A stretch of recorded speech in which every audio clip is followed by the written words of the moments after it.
5419페이지 네 번째, 재앙 중에서 구원을 간구함. 재앙 중에서 구원을 간구함.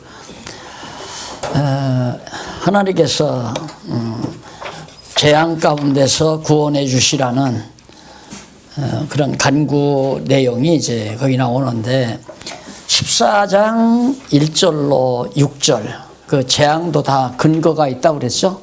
어떤 것도 근거 없는 거 없습니다. 성경 내용이 예언서, 이사야, 에레미야, 에스겔, 다니엘, 호세아 전부 모든 내용이 거의 모세 언약에 근거되어 있고, 또 다윗 언약에 근거가 되어 있고, 언약에 다 근거를 두고 있다. 근데 여기 1절로 6절 예언대로 가뭄으로 인해서 백성과 짐승이 당할 고통, 하나님께서 재앙을 주는데 가뭄을 주겠다. 뭐 가뭄 주면 비 안 오면 당연하죠. 물이 없으니까. 그리고 7절로 12절 구원하시라는 간구에 대해 멸하신다는 응답을 예언합니다. 구원하시라는 간구에 대해서 멸하신다. 이게 제발 좀 이 재앙 주지 말고 재앙에서 건져 주십시오. 예수님의 기도나 비슷한 거죠. 겟세마네 동산에서 하실 수만 있으면 이 쓴 잔을 내게서 떠나게 해달라 기도하지만은 결국 하나님의 영원한 작정에 근거한 모세의 언약에 따라 예언한 내용은 변할 수가 없죠. 한 번 하나님이 정하신 건 예하다 아니라 하는 법이 없으니까 하나님께서 이미 작정해 놓은 일은 반드시 이루어진다. 그러니까 우리 신약 성경에 예하다, 예하고 아니라 하지, 옳으면 옳다 하고 그러면 그러다 해라. 그 말 또 예하고 아니라 하지 않는다. 같은 맥락이 통하는 얘기거든요. 그러니까 예하다 아니라 하지 않는다. 하나님은 한 번 정한 일은 절대 취소되는 법이 없다 이 말이에요. 확실히 그 일 됐다. 그러니까 옳으면 옳다. 저건 하나님께서 작정하신 일이다 라고 인정하는 건 옳은 일이고, 하나님이 정하지 않은 일은 안 되는 일이에요. 그건 아니다 해라 이거예요. 저건 하나님의 뜻이 아니다.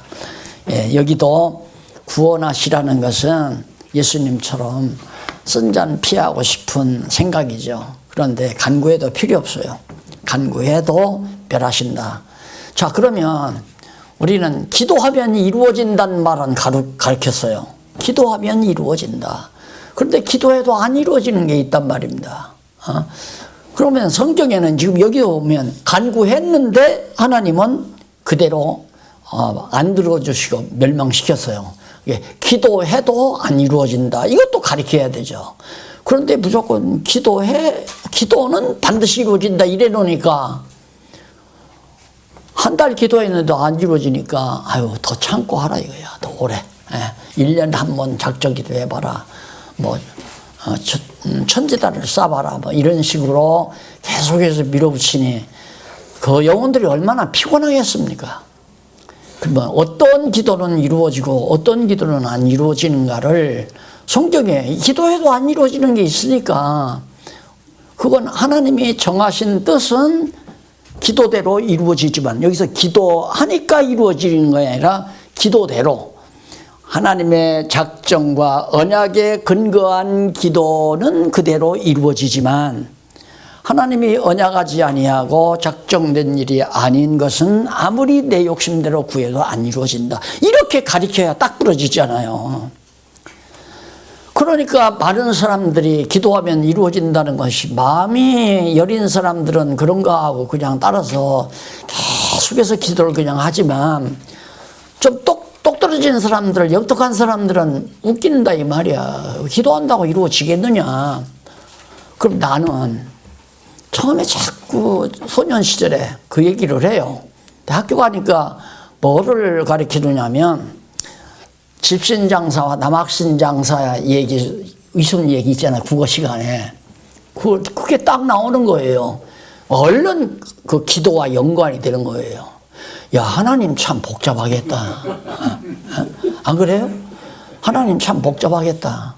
집신장사는 자꾸 비 오게 해달라고 기도하고, 남학장사는 비 안 오게 해달라고, 이게 비 오게 해달라고. 예, 이제 거꾸로 했어요. 집신장사는 자꾸 비 안 오게 해달라고 기도하고, 남학신장사는 비 오게 해달라고 기도하면 누구 기도를 들어줄까? 혹시 높은 분의 기도를 들어주실라나?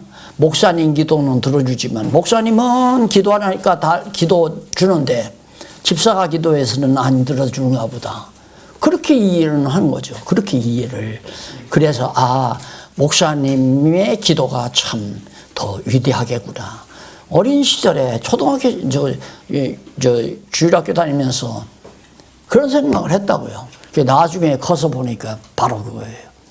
기도가 이루어지고 안 이루어지는 건. 그래서 제가 이제 기도했기 때문에 이루어지는 것이 아니라 하나님이 언약하셨기 때문에 기도하게 된다. 그 말이죠.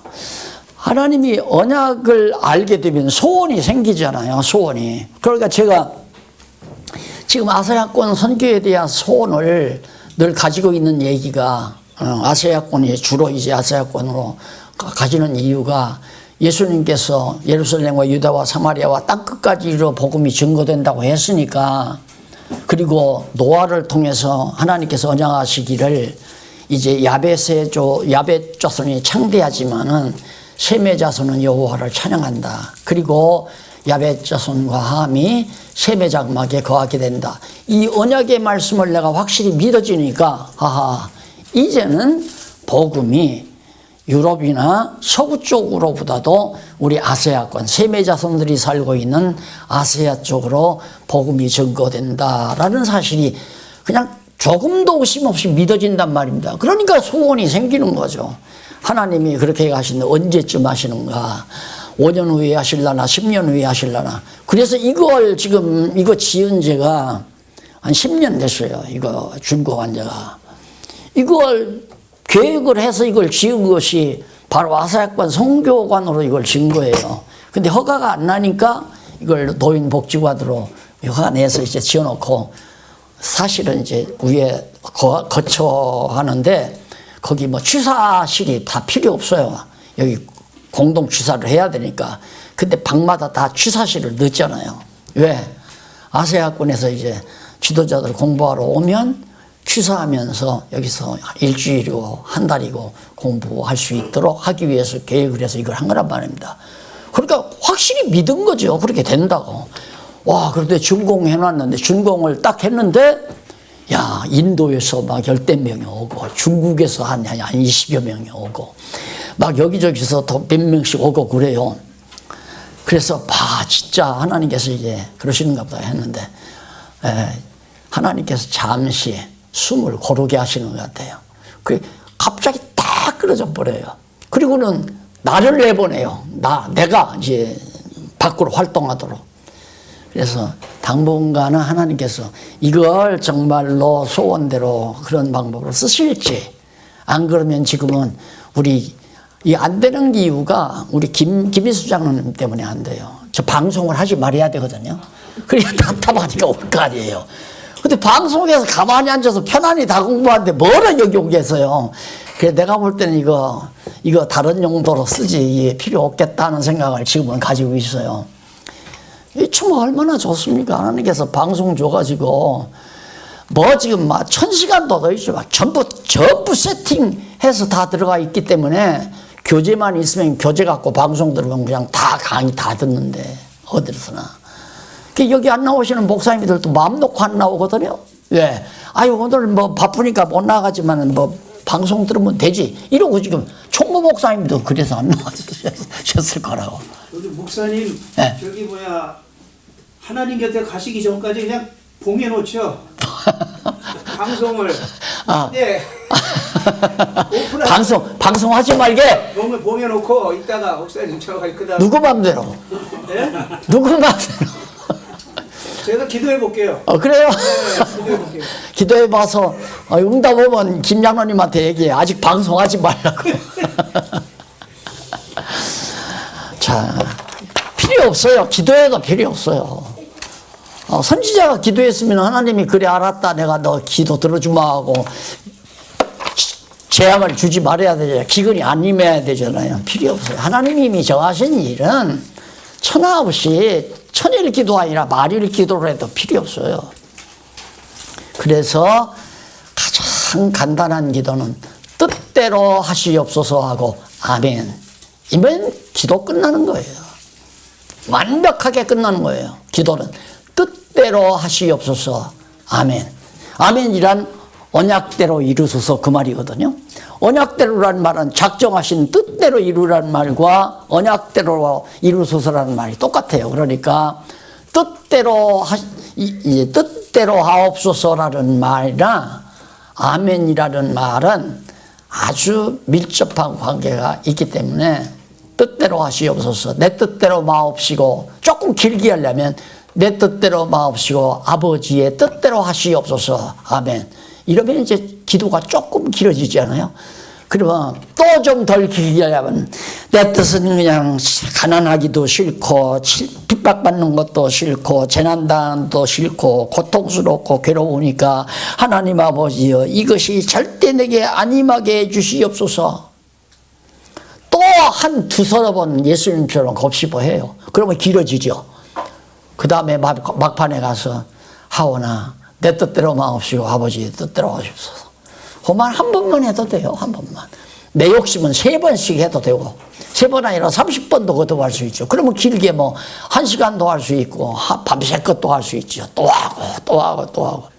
새벽녘에 가서 하오나 내 뜻대로 마옵시고 아버지의 뜻대로 하시옵소서 하고 아멘.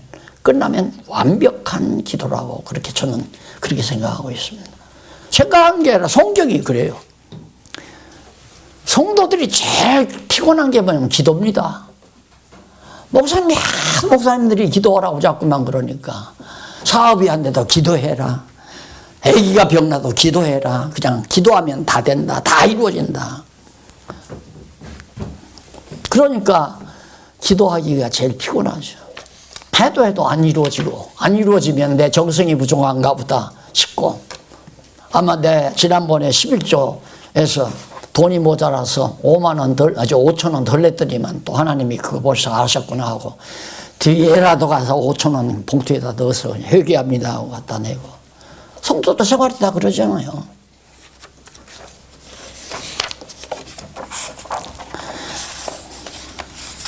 그 다음 13절로 18절 보면 거짓 선지자들이 멸망한다며 그 처참한 모습을 증언합니다. 거짓 선지자들이 멸망한다며 그 처참한 모습. 여기서 거짓 선지자들이 멸망한다고 예언하는 게 아니라 거짓 선지자들은 다 망한다 그 말이에요. 어떻게? 처참하게 다 망한다. 여러분 기도원 많이 빈 거 아시죠? 기도원 많이 비죠. 텅텅 비어가지고 팔리지도 잘 않고. 왜 기도원만 비는 게 아닙니다. 교회당도 지금 점점 팔리는 게 많이 나오잖아요. 잘 사지도 않고.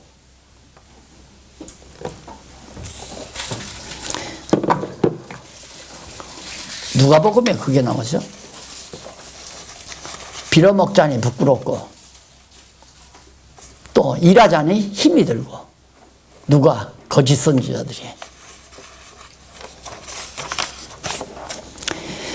14장 19절로 22절 야고보 선생이 너희는 많이 선생되지 말라. 왜? 선생된 자의 벌이 크기 때문이다 말해. 선생되지 말라. 그러니까 많이 선생되지 말라 말은 뭘 잘 모르고. 그러니까 우리는 성경신학적으로는 진짜 스승은 보혜사 성령이에요. 보혜사. 한문으로는 보혜사죠. 보혜사. 은혜로 보호해 주시는 선생이다 이 말이죠. 보혜사. 우리는 조교. 보혜사 교수님의 진짜 교수 보혜사 성령님의 조교. 그냥 심부름꾼이라 이 말이야. 가서 이렇게 말해라 해라. 이렇게 가서 읽어주어라. 그러면 그 일 가서 하는 일이죠. 베푸신 은혜를 보호하기 위해서 가르치는. 그러니까 은혜를 주는 것이 아니라, 거듭 얘기지만 은혜를 받는 것이 아니라 하나님께서 오늘 우리 모습이 되기까지 베푸신 하나님의 크신 은혜가 또 앞으로도 준비된 작정된 은혜가 너무 많다 이 말이죠. 그것을 알려주는 것, 그것을 깨닫게 해주신 분이 보혜사 성령님이 진짜 선생이고 우리는 조교에 불과하고 진짜 선생님의 그래서 많이 선생되지 말란 말은 자기 말 많이 붙이면 안 되죠. 성경 한두 구절 읽고는 그냥 자기 말 어디서 그냥 강의 들었던 얘기, 책에서 보았던 얘기, 예화, 무슨 뭐 자기 생애에서 얻어진 경험 이런 것들 다 얘기하는 건 선생 노릇 많이 하는 거예요. 그건 아니죠. 성경만 성령 보혜사 성령께서 감동으로 기록하게 놓으신 교재를 그대로 하나님 말씀이 이런 뜻입니다라고 전해주는 그 일이. 그런데 너무 성도들의 귀를 다 입맛을 잘못 들여놔서 재미있는 얘기 한마디씩 예화 얘기를 해야 성도들의 귀가 쫑긋하지 않아요. 복받아서 잘 사는, 기도 많이 해가지고 하나님께 축복해서 잘 사는 그런 얘기를 해야 귀가 쫑긋하고, 그렇게 다 훈련을 시켜놔가지고 성경만 가르치면 꼬박꼬박 좋을까봐 겁이 나죠. 재미가 없는 것 같으니까. 그때 안 그래요. 영혼이 살아있는 영혼이라면, 성도들이 영혼이 살아있는 영혼이라면 성경 말씀을 해야 힘이 솟아요. 성경 말씀을 해야 그 영혼이 자라고요. 그래서 어느 정도까지 목숨 내놓을 수 있는 데까지 힘이 나요. 맞다. 주를 위해서는 내 목숨. 생명은 아니죠. 이 목숨은 생명은 아니잖아요. 그래, 목숨이란 말은 육체가 살아있는 동안 내가 사는 의미는 오직 주를 사랑하면서 주의 뜻에 쓰임받는데 내 삶의 의미가 있다. 이게 이제 확 자기에게 들어오잖아요. 그러니까 살아도 죽어도 먹어도 굶어도 뭐든 사나 죽으나 온전히 주를 위하여라고 하는 그 마지막 각오가 성도 각자에게 딱 섰을 때, 그때 우리 그렇게 가르쳐 주신 목사님들은 성경에도 있잖아요. 잘 가르친 장로는 배나 존경하라고. 존경받죠. 근데 존경받기 위해서 그래서는 또 안 돼요. 존경받기 위해서 그렇게 해야 되겠다 해서도 안 되고, 정말 영혼들을 힘있게 다 가르쳐 놓으면 자연히 존경도 할 뿐만 아니라 존경하기 때문에 함께 동력자로서 살아가는 그런 놀라운 결실을 얻을 수가 있다는 얘기죠. 다음 두 번째는 멸망. 아까는 재앙이죠. 여기서는 멸망. 아까는 재앙에 대한 예언, 이제는 멸망에 대한 예언입니다. 두 번째.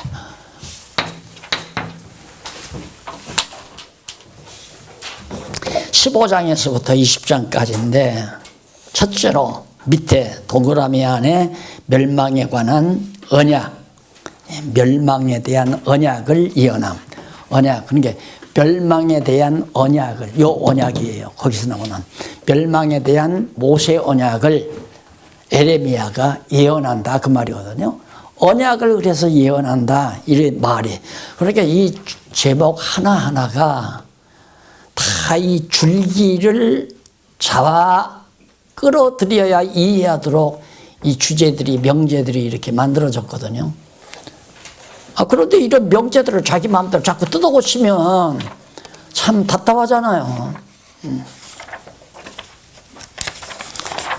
그럼 더 좋게 만들면 더 말할 것도 없죠. 더 좋게 하면 이거보다 더 좋으면 더 좋죠. 그런데 이렇게 했어서 연구실에 앉아서 수십 년 동안 머리를 써가지고 이해하기 좋게 읽으시는 분들이 그 멸망에 대한 예언하면 되지 뭘 거기다 언약이라는 말을 왜 넣어요? 그 이유는 벌써 이 배경, 이 도표를 배경에 놓고 언약의 언약을 예언함 하면 모세로부터 모세가 예수 주전 1500년 아니에요. 이게 천년 어간후 약 587년이니까 딱 천년 가까이 되죠. 천년 어간의 역사를 배경 깔고 만들어진 것이 바로 동그라미안의 이 제목이에요. 그래서 내가 첫 시간에 아까 처음 시작할 때 반드시 이 정도의 기본적인, 이 기본 아니에요. 쉽잖아요. 아담, 노아, 아브라함, 모세, 다윗. 이렇게 몇 번씩만 성도들이 이제 이 정도로 이렇게 가르쳐 놓으면 튼튼해요. 절대 튼튼해. 튼튼한 성도, 목사님들을 목회할 때 튼튼한 성도 5 내지 10명만 있으면 걱정할 거 없어요. 완벽하게 믿는 것과 아는 성도가 5 내지 10여 명만 있으면 얼마나 큰 동력자입니까? 10명의 동력자가 생겼다고 보십시오. 그냥 하라는 대로 그냥 줄줄줄 따라하는 거하고 자기가 스스로 서서 동력하는 거하고는 전혀 달라요. 뭐가 같으냐면 내가 자식을 낳아서 그냥 연년생 나서 10살 밑으로 애기들을 주르르 10명 있는 거하고 그놈들이 다 성장해서 20대, 30대 돼가지고 전부 가정 이루어서 부부 생활하면서 사업하고 장사하고 직장 다니고 돈 버는 아들들 10명하고 완전히 다르죠. 그때 되면 그 정도 애들 다 커서 장성해 놓으면 그냥 시험 쓰다듬으면서 앉아 계셔도 돼요. 그래도 다 용돈 갖다 줘서 먹고 살게 다 해주는 거고. 안 그렇겠어요? 그러듯이 목회도 저는 그렇다고 생각을 해요. 꼭 그렇다고. 그래서 요즘 지금 아직 젊은 목사님들 계신데 참 이걸 명심하고 그렇게 시작을 하면 얼마나 좋겠다. 15장 1절로 4절 백성을 멸하신다며 도구 및 이유에 대한 언약을 거기서 말합니다. 뭘로 멸망시키는가 구체적으로 얘기를 해요. 거기 보면 여호와께서 내게 이르시되 모세와 사무엘이 내 앞에 있다 할지라도 내 마음은 이 백성을 향할 수 없나니 그들을 내 앞에서 또 쫓아내치라. 전부 쫓아낸다. 왜? 그들이 만일 내게, 여기서 만일이라는 말은 이거 번역 잘못된 거거든요. 또 만일이라는 말이 내게 말하기를 무리가 만일 그거에는 내게 말하기를 우리가 어디로 나아가리요 하거든 너는 그들에게 이르기를 여호와의 말씀에 사망할 자는 사망으로 나가고 칼을 받을 자는 칼로 나아가고 기근을 당할 자는 기근으로 나아가고 포로될 자는 포로됨으로 나아갈지니라 하셨다 하라. 이거 다 하나님께서 그렇게 반드시 하라고 명령하는 일. 나 여호와가 말하노라. 내가 그들을 4가지로 벌하리니 4가지로 벌하니. 왜? 죽이는 칼과 그 다음 찢는 개와 그 다음 삼켜 멸하는 공중의 새와 땅의 짐승으로 멸할 것이며 유다 왕 히스기야의 아들 므낫세가 예루살렘에 행한 바를 인하여 내가 그들을 세계 열방 중에 얻으리라. 히스기야의 아들 어린 므낫세가 행한 그런 죄, 이방신을 섬기고 그 다음 북이스라엘을 섬겼던 여로보암의 길로 행했죠. 바로 이런 죄악 때문에. 그러니까 이걸 모르면 조건부로 만일 그들이 그렇게 하면이 아니라 이미 했잖아요. 왜? 모세의 언약대로 이미 므낫세 때 히스기야 왕 다음 므낫세 때 그렇게 우상 섬기고 그랬다 이 말입니다. 그래서 이때 뽑아 옮기겠다 얘기예요.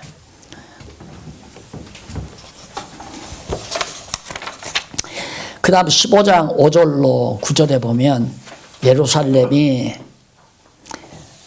배반으로 인해 처참히 멸망할 것을 예언합니다. 자, 그래 이해는 가요. 이해는 이제 말씀을 성경 말씀을 번역을 할 때 조건부로 쉽잖아요.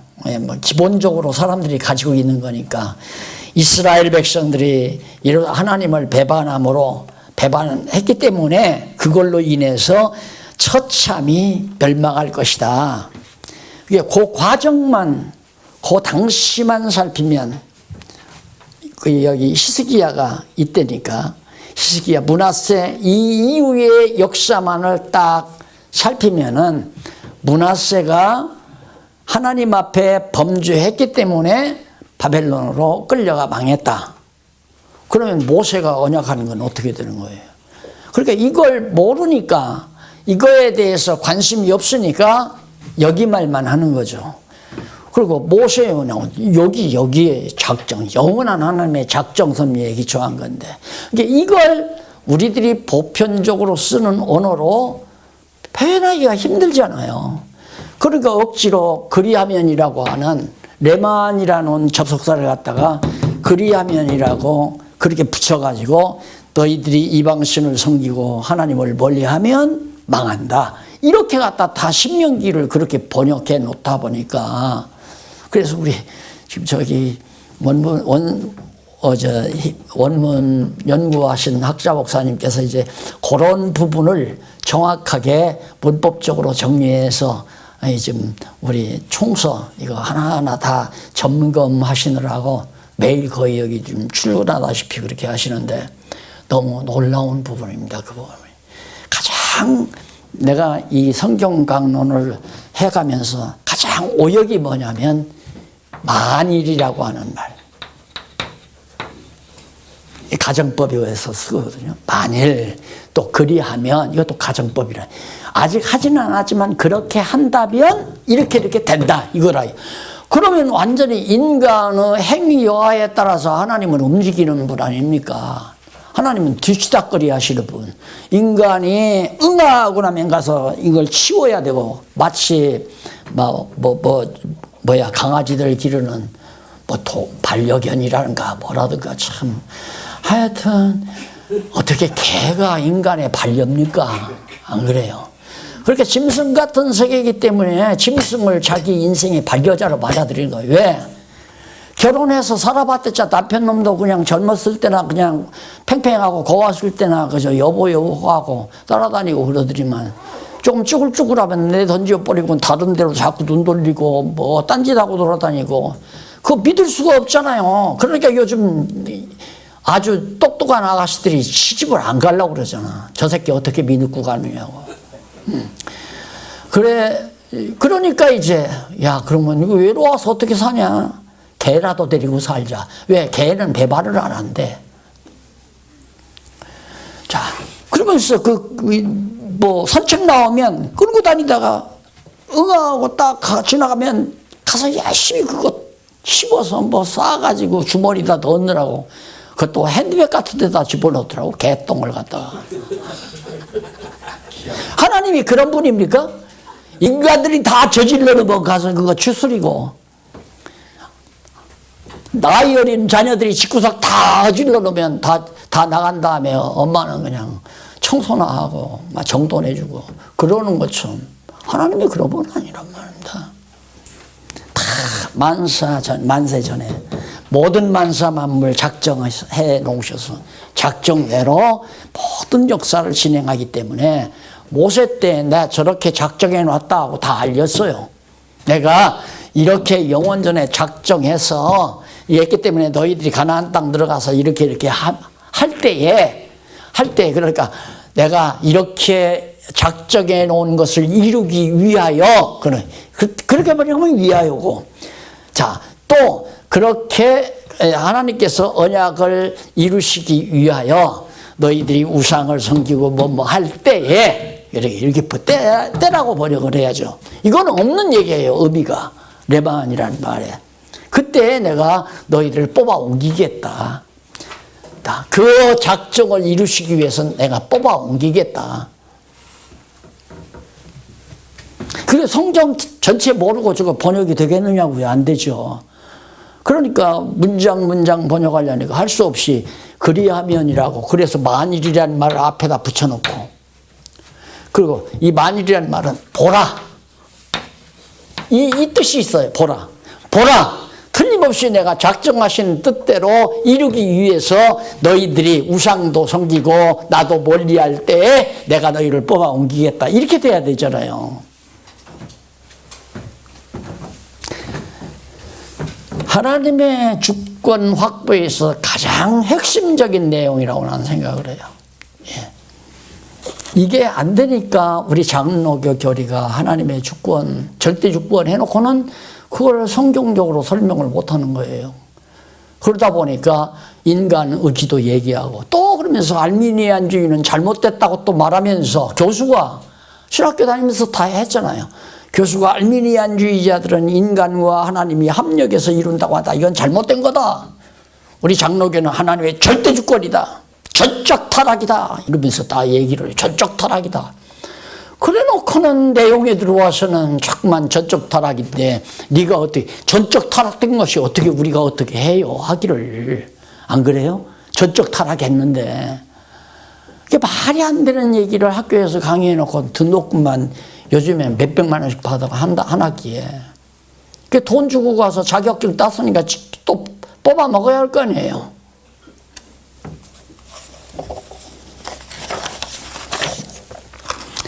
자, 15장 10절로 14절 보면 위로에 대한 언약과 대적의 땅에 일게 하심을 예요. 위로를 해요. 참아라, 내가 다시 뽑아올 테니까. 위로하면서 대적의 땅으로 간다, 바벨론 땅으로 너 가서 땅에 이르게 너희들 뽑아낼 것이다. 그래도 걱정하지 말라, 그 말이에요.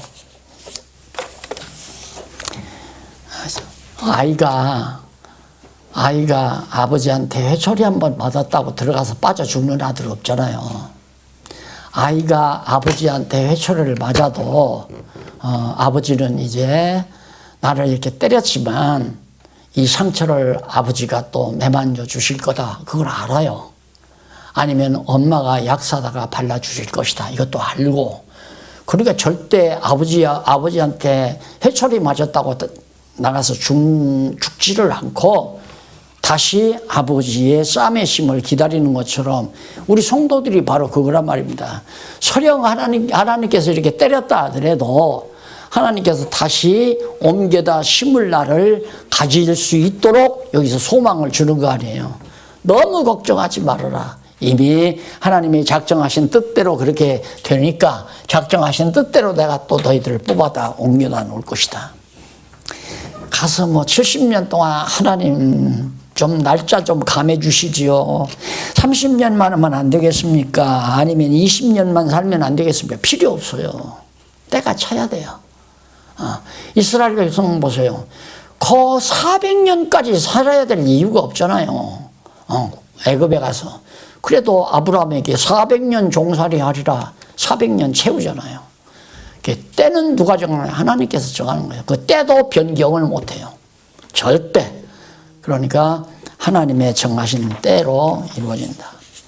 제단 밑에 순교자들의 영들이 기도를 합니다. 요한계시록에 보면 어느 때나 우리를 신원해 주시겠습니까? 좀 빨리 좀 해 주시죠.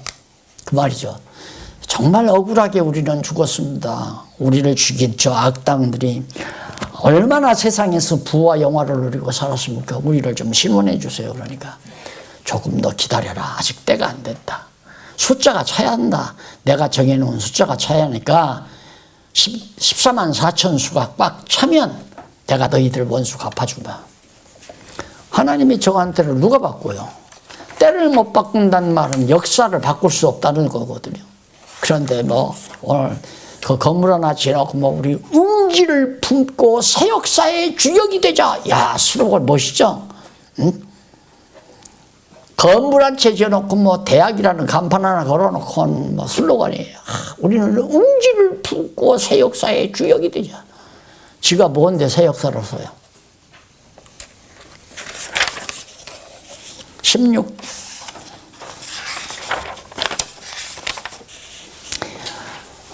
우상에 의한 멸망을 이은 우상 숭배. 그 히스기야 때 그랬잖아요.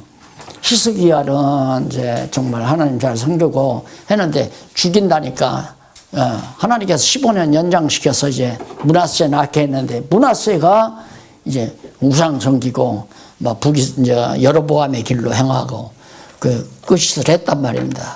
그래서 그런 우상에 의해서 멸망을 한다. 이것도 우상 섬겼기 때문에 우상 섬겼기 때문에 이거 그리하면이거든. 우상 섬겼기 때문에 조건도 그것 때문에 망했다 이건데 망하게 하기 위하여 우상을 섬겼다 이 말이에요. 하나님께서 멸망시키기 위해서 바벨론으로 포로 잡아가게 하기 위해서 우상을 섬기게 하셨다. 이렇게 의미를 잘 이해를 하셔야 원어의 그 접속사대로 제대로 번역이 가능한 것이다. 결혼과 조문과 결혼과 조문과 잔치 참여를 금하신 이유 이제 끝났다 이 말이에요. 결혼하고 잔치하고 뭐 사람이 죽으면 가서 조문을 하고 꽃을 하나름 갖다 안겨주고 또 잔치를 베풀고 이거 끝났다. 그러니까 조문할 겨를 없이 그냥 막 살육을 당하니까 그리고 결혼이 무슨 결혼할 겨를도 없고 그렇게 이제 남쪽 유다가 예루살렘이 망할 것을 말해주고 있습니다. 그 다음에 16장 10절로 15절로 보면 재앙의 이유, 왜 재앙이 임하는가 그 결과를 비롯해서 회복하실 언약을 예언하죠. 재앙을 허락하며 뽑아내기 위해서 재앙을 주고 다시 회복해서 옮겨다 심고 그걸 지금 한꺼번에 얘기하잖아요. 그러니까 우리가 말을 토막말을 하면 안 돼. 적어도 1시간 강의를 한다 아니면 주일날 30분 강의를 한다 할 때 적어도 이 큰 원리 하나님께서는 망하게 하시고 흥하게 하시고 구약이 전부 그거거든요. 망하게 하고 흥하게 하고 때리시고 싸매시고 찢으시고 또 싸매시고 또 하나님께서 헐으시고 세우시고 전부 이게 다 그거 아니에요. 아담도 하나님께서 타락시키시고 마지막 아담으로 회복시키시고 그렇죠. 타락시키시고 회복시키시고 마지막 아담을 통해서 이게 성경 전체에 흐르는 맥이요. 원리고 맥이기 때문에 성도들에게도 죄를 책망을 했으면 죄 용서에 대한 위로를 반드시 같이 겸해야 된다. 30분 서령 강의를 하더라도 1시간 강의를 하더라도 만약에 중간에만 하나님께서 타락시킨 것만 얘기를 해버리면 이제 오해를 하잖아요. 하나님이. 그러면 왜 하나님이 우리에게 책망을 하느냐. 하나님이 타락을 시켰다면 왜 우리에게 책망하느냐. 로마서가 그거 아니에요. 그러니까 사도 바울이 있다가 야, 이 주책 없는 인간아, 네가 네기에 하나님을 갖다가 이렇다 저렇다 힐문할 수 있느냐? 입 닥쳐라 이 말에. 이제 바울이 그 말 아니에요. 그러니까 그런 의문이 없게 하려면 저렇게 타락시킨 이유는 하나님께서 마지막 아담을 통해서 회복시킴으로 말미암아 여호와 하나님이 살아계시고 그분이 오대속성을 가지고 계신 분임을 깨달아 알고 그분을 경외하며 살게 하기 위한 데 바로 목적이 있습니다. 이렇게 그래서 하나님이 나를 망하게 하고 흥하게 하고 나를 병들게 하고 낫게 하고 나를 공곡해 하고 형통케 하고 하는 모든 이치도 다 마찬가지 아니에요. 전부가 다.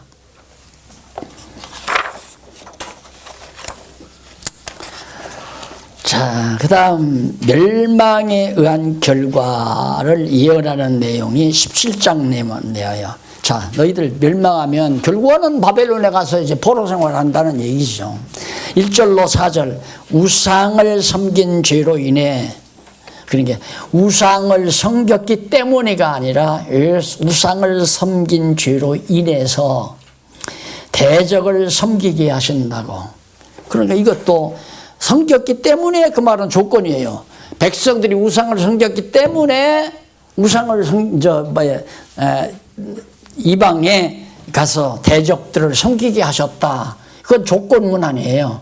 근데 하나님께서 우상을 섬기게 하심으로 우상을 섬긴 죄로 인해 하나님이 우상 섬기게 해서 우상을 섬긴 죄로 인해서 그걸로 이제 대적을 섬기게 한다. 그게 어쩔 수 없어요. 그래서 그걸 바울은 그렇게 말하면 불순종 가운데 가둔다고 그러잖아요. 불순종 가운데 가둔다는 구체적인 내용이 우상을 섬기고 여호와를 멀리하는 거거든요. 그렇잖아요. 불순종의 구체적인 내용이 우상 섬기고 여호와를 멀리하는 거란 말입니다. 그러니까 하나님께서는 불순종 가운데 왜 가두었는가? 아담, 하와가 불순종하고 선악과를 꽈따 먹고 불순종 가운데 왜 가뒀는가? 마지막 아담을 통해서 불순종 가운데서 건져내 주시기 위해서. 그거 아니에요. 뭘로? 은혜로. 그러니까 하나님께서 에덴 동산을 만들어주고 하와에게 다 맡겨준 건 은혜죠. 엄청난 은혜란 말입니다. 그런데 그것이 은혜라는 것을 깨닫게 하는 방법이 뭐냐면 불순종 가운데 가두게 해서 불순종 가운데서 아무런 조건 없이 아무런 대가 없이 거저 공짜로 은혜죠. 그러니까 그 은혜로 우리를 불순종 가운데서 건져내서 아들로 삼아 줬을 때 이것이 탕자 비유의 기본 요소 아니에요. 탕자가 에덴 동산과 같은 데서 아버지 품에서 그냥 살면 얼마나 행복해요. 집때가 되면 아버지가 집 사서 장가 보내가지고 다 재금나서 살게 다 해줄 건데 그런데 아버지 뜻과는 달리 제멋대로 나가서 살고 싶어가지고 태서 나갔잖아요. 나가서 죽도록 돼지우리에 가서 죽을 고생을 하죠. 그렇게까지 놔두잖아요. 하나님께서. 그래 왜? 돌아온 아들에게 아무거 묻지 않아요. 돈 가지고 나온 거 내놓으라고 하지도 않아요. 왜 그랬느냐고 책망도 없어. 그냥 다 덮어버려요. 왜? 아들이니까. 어떻게 했느냐고 묻지도 않아. 돈은 어떻게 해서 이러냐고 그런 거 묻지도 않아. 일절 우리의 범죄를 묻지도 않고 그냥 아들로 받아 그 은혜로 아들 삼아 준다 그 말이에요. 여러분 탕자가 성경에는 없지만 첫날 돌아와서 깨끗하고 아름다운 금침료를 덮고 잠을 자면서 얼마나 울었을까요? 나는 많이 울었을 것 같아. 예, 안 그래요? 야, 이렇게 좋은 아버지를 내가 모르고 왜 아버지 집을 나갔던가? 밤새가 막 우느라고 잠 못 들어요. 왜? 제가 그랬으니까요. 난 죄 때문에 완전히 지옥 가는 줄 알았어요. 20대 이전에 그냥 매일 울었어요. 매일. 성경을 보니까 완전히 천국 가는 건 포기하고 그게 막 그렇게 살다가 22, 3쯤 되니까 성경이 눈에 보이더라고요. 그래서 예수님이 대신 죽었구나. 이거 깨닫는 순간부터는 그냥 흘러요. 눈에서. 눈물이 줄줄줄줄줄 흘러요. 그냥. 그게 이제 감동의 눈물이죠. 그것이 성경을 풀어가는 큰 힘이 됐고요. 하나님께서 이렇게 율법 아래 죄인 되게 만들어. 하나님의 법 아래서는 의롭다함을 얻을 육체가 아무도 없잖아요. 그러니 하나님의 말씀의 법 앞에 죄인이라고 내가 인정하는 건 당연하죠. 그래서 그 성경 개론 초두에 서문에 보면 성경은 죄인의 눈으로만 보인다. 그 말을 한 거예요. 죄인의 눈으로. 학자의 눈으로 안 보인다. 왜? 학자는 자기 논문의 정당성을 찾기 위해서 성경을 보는 거예요. 그러니까 성경 안 보여요. 또 목사님들의 눈에는 안 보여요. 왜? 설교하기 위해서 성경을 보니까. 설교하기 위해서. 오늘은 좀 성도들의 충성을 좀 강조해야 되겠다 하고 충성자가 어디 있나. 요즘에는 인터넷에다 충성 촛불이 막 쫙 나오잖아요. 충성. 요즘에는 설교 준비 쉽죠. 충성하자. 제목 걸어놓고 충성 촛불이면 쫙 나오니까 막 몇 장 몇 절 어디 몇 장 몇 절 바라바라 쭉쭉쭉쭉. 야, 우리 목사님이 성경 참 지도 잘한다. 그러니까 성도들은 설득될 수밖에 없죠.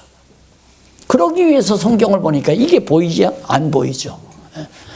충성 치면 뭐 마태복음에서 하나, 뭐 요한복음에서 하나, 누가복음에서 하나, 로마서에서 하나, 막 여기저기에서 두 손으로 이렇게 쭉 이렇게 나오잖아요. 안 보여요, 절대. 죄인의 눈으로는 보인다. 그 말이에요. 우상 섬긴 죄로 인해서 대적을 섬기게 하신다고 말씀하는 내용이고, 17장 5절로 11절 저주 및 복을 받은 자와 불의한 부자의 결과를 증언합니다. 저주 및 복을 저주도 받고 복도 받고. 그러니까 참 이런 데서 정확하잖아요. 모세가 신명기 후반부에 보면 복과 저주, 가나안 땅 들어가서 그리심산과 에발산 나오죠. 잘 아시잖아요. 복도 임하고 저주도 임하고 그런다 그거거든요. 그런데 그걸 성경은 어떻게 해석했냐면, 너희들이 하나님을 잘 경외하면 복을 받고 너희들이 하나님 저버리고 죄를 지면 저주한다. 그게 가정법으로 다 번역을 한 거예요. 다 그래요. 성경 제가 보통 강론집 쓸 때 성경을 7가지인가 8가지인가 놓고 성경을 봤거든요. 이걸 보고 참고 다 해놔. 다 똑같아요. 왜 그것 보고 보냐고, 그것 보고 보냐고, 다 참고하니까. 그런데 원문은, 나는 원문 뭐 전문 학자도 아니지만은 이거야. 그래 하면 전부 복과 저주를 놓고, 그러니까 우리가 잘하면 복 받을 수도 있고 잘못하면 저주 받을 수도 있고 이렇게 번역해 놓으니까 그게 아니란 말입니다. 여기 보세요. 저주 및 복을 받은 자, 저주도 받고 복도 받은 자, 죄지우리도 가고 아버지의 사랑도 받고, 똑같은 얘기 아니에요? 둘 다 받는 거죠. 그러니까 하나님께서 당신의 택한 백성에게 저주도 주고 복도 주고. 왜? 여호와 하나님 깨달아 알고 경외케 하려고. 그 여호와 계시 방법이 복도 주고 저주도 주는 거고. 그러면 여호와 계시 방법이 포로로 잡혀가기도 하고 포로에서 노임받아 갔다 다시 심는 것도 있고. 그래서 솔로몬은 곤고한 날과 형통한 날을 우리에게 겸해서 하나님이 주신다. 그래서 우리로 하여금 여호와 하나님을 깨달아 알고 경외케 하시는 거다. 17장 12절로 18절 고발된 박해자들은 멸하시고 자기는 보호하시길 간구하는 내용이 거기 나옵니다. 고발된 박해자들, 자기를 고발한 박해자들은 다 멸하시고 자기는 보호해 주시기를 간구하는. 자, 그러면야 좋지요. 그런데 19절로부터 27절 보면 안식일을 거룩히 하라며 그 준행 여부의 결과를 예언하는 내용입니다. 안식일을 거룩히 여기라. 그런데 여기서 이제 안식일을 거룩하게 여기라 하면 우리 머릿속에는 얼른 주일 성수 이게 딱 나오는 거예요. 주일 성수. 그러니까 성경이 뭘 말하는 건가의 의미를 제대로 파악 못하니까 안식일을 거룩하게 보십시오. 여러분, 안식일을 거룩하게 하라고 했습니까? 여러분, 주일날 교회 빠지면 그건 당장 하나님의 저주의 대상이야. 이렇게 얘기할 수밖에 없죠. 근데 그게 아니고 안식일을 거룩히 여기란 말은 여호와의 이름을 기억나게 하기 위한 거 아니에요. 애굽에서 이스라엘 백성들이 40년 종살이 했어요. 노예. 그러니까 쉬는 날이 없잖아요. 불식, 쉴 수가 없어요. 그런데 애굽에서 해방되니까 바로 이제는 쉬잖아요. 노예가 아니니까. 하나님의 백성이 되니까. 그래서 애굽 땅 종되었던 집에서 인도하여 내신 여호와 하나님을 기억하게 하기 위해서 안식일 제도를 만든 거랍니다. 안식일을 거룩하게 지키라 하는 그런 계명이 왜 있느냐 하면 여호와 하나님 잊어버리지 않고 기억하게 하려고. 그러니까 아버지 왜 오늘은 일 안 해요? 안식일 날 일 안 하거든. 안 하니까 아들이 물을 거 아니에요. 그럼 뭘 가르쳐야 돼? 역사를 가르쳐야죠. 우리 조상들이 과거에 애굽에서 40년 종살이 했단다. 그런데 하나님께서 언약대로 건져내 주셔서 오늘 광야를 지나서 이 복지 땅에 와서 우리가 살게 됐다. 그래서 하나님께서 해방받은 하나의 그 기쁨, 그걸 잊지 않게 하려고 안식일 날은 일하지 말라고 그랬다. 40년 동안 하루도 쉬는 날 없이 일만 하고 밥도 먹고 살았다. 이제는 여호와 하나님께서 일주일에 한 번씩 쉬게 하신 분임을 깨달아 알고 경유케 하려고 안식일을 거룩히 지키라고 명하셨단다. 그러니까 안식일을 거룩히 하라는 것은 잊어버린 여호와 하나님 경외해라 그 말이거든요. 제 눈으로 보기에는. 근데 그게 안 보인다니까. 여러분, 안식일이, 구약의 안식일이 일요일 날로 바뀌었습니다. 나 학교 다닐 때, 신학교 다닐 때 총장이라는 사람이, 학장이라는 양반이 구약학 가르치면서 와서 그렇게 얘기하더라고. 그래서 그거 질문했다가 학점만 나와가지고 해먹었어요. 예. 건방지다 이거죠. 그래서 학장님, 그 안식일하고 주일은 전혀 다른 거 아닙니까? 근데 뭘 그 여호수아에 다른 안식일을 준다고 그렇게 말한 얘기를 근거 삼아서 여호수아에 다른 안식일, 그 다른 안식일이 뭐냐면 오늘 우리들이 지키는 주일을 말하는 거다. 목사님, 그 다른 안식일이란 말은 가나안 땅에 들어와서 지킬 안식을 주시겠다는 얘기 아닙니까? 그리고 안식일은 토요일이고 주일은 예수님 부활하신 부활날인데 안식일과 주일은 본질적으로 다르다고 생각합니다. 우리가